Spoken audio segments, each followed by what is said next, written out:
Olá pessoal, com muita alegria vamos seguindo aqui para falar da terceira dor de Maria, na perspectiva aí do Papa Pio X, né? Nós estamos falando da psicologia do sagrado, da psicologia do feminino e também entrando nessa, né, avaliando aquela estátua que eu comentei no primeiro, que a gente viu lá na igreja de São João del Rei. Claro, essa imagem é muito difundida, mas algumas vezes não aparecem todas as espadas cravadas no peito de Maria, né? E aí esse símbolo representa essas 7 dores pelas quais passa uma mulher, passa o feminino ao longo da vida. O feminino, em homens e mulheres, é suscetível de passar por essas dores ao longo da sua jornada na existência.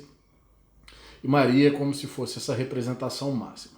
Sempre bom lembrar que a gente está aqui fazendo uma leitura psicológica, né, e não religiosa da situação. Então a gente está estudando esse símbolo perspectiva de trazer mais riqueza para a nossa realidade, para a gente ter uma vida mais rica do ponto de vista simbólico, nossa vida íntima, né? Nós sabemos que as mulheres têm as suas lutas externas, como eu disse, né, com toda a questão do patriarcado, com a história, uma emancipação formal relativamente recente, mas muito ainda para ser construído. Nós homens também, na verdade, todos estamos aprendendo a lidar com esse feminino emancipado, né? Inclusive dentro de nós. E daí as dificuldades, por exemplo, de se lidar com a questão da homossexualidade, os preconceitos, etc., porque no fundo é uma das representações do feminino que se emancipa na questão do gênero, né? Mas são vários outros níveis de emancipação do feminino, da feminilidade nesse sentido, tanto em homens quanto em mulheres. E na prática, até de consultório, a gente vê essa terceira dor assim demais. Nesse contexto, em que é a terceira dor? É quando Jesus se perde entre os doutores do templo. Se perde entre aspas. Na verdade, ele vai, né, para essa festa lá, da celebração, fica os 3 dias e os pais não sabem onde ele está. E aí eles, né, os doutores do templo ficam muito assim, encantados com a inteligência dele. E lá tem uma sutileza que fala que ele interrogava e ouvia, né?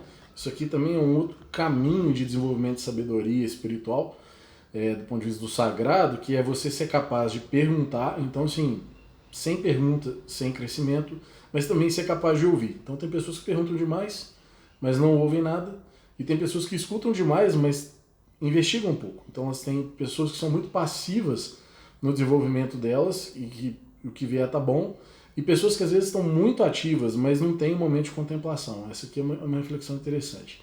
E essa dor da mulher, quando o filho se perde no templo, é muito interessante porque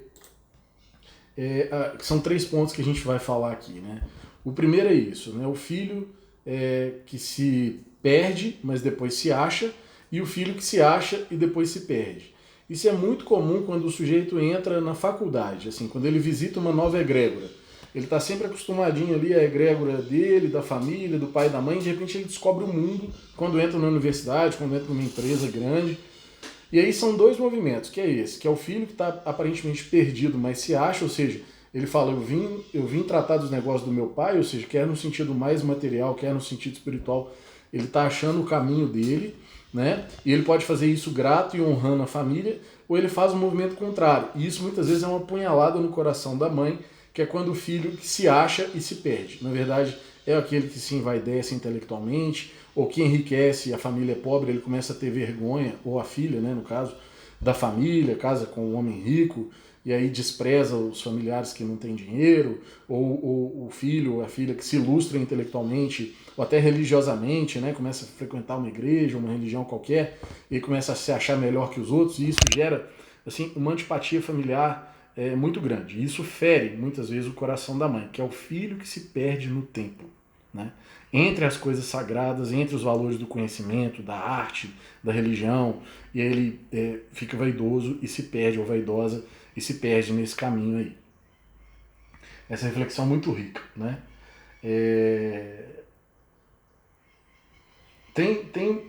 Tem mais um ponto que eu anotei aqui para a gente não esquecer, que é a questão da postura da mãe. Quando o filho começa, né, no caso de Jesus tem essa questão dele ainda estar submetido, ter que voltar para Nazaré, mas ele começou a dar mostras do seu talento, né? E para pais e mães atentos, os filhos começam a dar mostras de talento, assim, dentro da perspectiva das inteligências múltiplas, aptidão para uma arte, para uma ciência, um tipo de inteligência específico para matemática, para poesia, para dança, enfim, para um instrumento musical, quando ele tem essa oportunidade, né, e acesso a esses recursos, né. E é uma síndrome que a gente vê comumente no consultório, que é essa dor dessa mãe, que está associada a essa terceira espada, que é a síndrome do ninho vazio, que é aquela mulher que adotou muito aquele aspecto, né, da deusa Deméter, né, da mitologia grega, assim, muito maternal, muito cuidadosa, abandonou a vida para cuidar dos filhos. E aí os filhos vão se emancipando e saindo de casa, indo para criar sua vida, sua realidade. E essas mães sofrem muito, assim, é uma punhalada no peito nesse sentido, simbolicamente falando, porque elas falam assim, e agora o que vai ser de mim? Então esse é como se fosse um movimento assim disfuncional, adoecedor da feminilidade, ou o pai às vezes age assim também no seu aspecto feminino, né? Não tem como a gente vai abordar isso, né, nessa dualidade, nessa visão mais junguiana, taoísta, né, do yin e do yang dentro de nós, do ânima animus, do aspecto masculino e feminino, acreditando que somos seres duais nesse aspecto, né, e a integração disso é que vai ajudar a nos dar coesão e desenvolvimento da nossa personalidade, né. Então, essa mãe que começa a perceber que do ponto de vista funcional, ela precisa se fazer desnecessária. É aquela mãe sabendo que ela pode ajudar o filho a comprar uma casa, ela não ajuda. É o feminino, né? O pai também, que podendo saber que o filho podia ter uma ajuda, não ajuda porque quer ajudar o filho a se emancipar. É aquela mãe que sabendo que podendo ajudar às vezes a intervir numa questão com o neto, ela recua para poder dar espaço para aquela mulher, que agora é a filha dela, que está se tornando mulher, se desenvolver. Ela tem um movimento mais ativo, né? Que lembra uma outra passagem do Evangelho muito interessante, simbolicamente falando também, que é quando João Batista diz, é preciso que eu diminua para que ele cresça. E muitas vezes os pais têm que recuar, têm que diminuir para que o filho ou a filha cresçam. Porque senão o filho e a filha crescem muito fragilizados, né? Com muita proteção nesse sentido.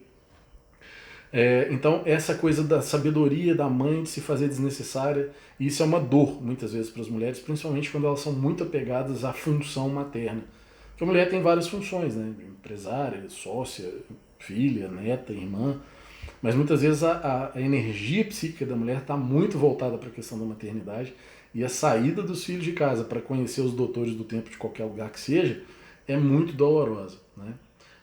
Nesse sentido, a proclamação do Cristo né, eu vim cuidar dos interesses do meu pai, e muitas vezes os interesses, a missão de vida do sujeito, ou da menina, do filho, da filha, não tem a ver necessariamente com a missão da família. Isso às vezes é causa de um desconforto, às vezes um conflito, até uma dificuldade maior, porque muitas vezes os pais, né, o caso de São Francisco de Assis é típico nesse sentido, queriam lá que ele cuidasse dos negócios do pai, do tecido, e ele vai mexer com outra coisa, né? Construir a igreja, né, simbolicamente falando, reconstruir a igreja. Então esse é um ponto também muito legal. E aí, quando fala, né, que o Cristo ali, Jesus estava desenvolvendo em virtude, que estava crescendo em estatura, graça e conhecimento, isso é uma forma interessante do ponto de vista espiritual de avaliar o crescimento de alguém, do seu filho especificamente, de sua filha, né? Ele está crescendo em estatura, ou seja, as obras dela estão ficando mais consistentes na família, na sociedade e tal. Estão crescendo em conhecimento, né, instrução intelectual, moral, estão ampliando a visão dele de mundo sobre diferentes assuntos. E em graça, né, que é aquele filho que quando chega na família, aquela filha, ao invés dela trazer peso, reclamação, dificuldade, queixa, é aquela filha que traz alegria, leveza, bem-estar para a família através das conversas que ela tem, das conversas que ele tem, né? Isso é uma forma de ir avaliando o amadurecimento da personalidade do filho, né? E a mãe se alegra nesse sentido quando ela vê o filho crescendo, a filha crescendo nesse aspecto. E por fim, rapidinho aqui, tem uma passagem que ela fala, né? E Maria ia guardando tudo no seu coração. Tem duas formas de guardar no coração. Uma é através da mágoa, ou seja, um jeito de guardar, por exemplo, o feminino nosso age assim, de forma disfuncional. Só problema, defeito, erros do marido, do filho, fica fazendo lista e obsessivamente fixado naquilo. E tem um jeito de você guardar no coração, que é o jeito de você fazer aquela costura de sentido, que amarra desde a profecia de Simeão e você com os atos que você vai colhendo, as intuições, as sincronicidades, você vai tecendo uma costura de sentido espiritual para sua vida. E para a vida do seu filho, da sua filha, você começa a entender qual que é a pintura que está se formando, né? Então esse é o convite aí da terceira dor. Eu te vejo no próximo vídeo. Um abraço. Até mais.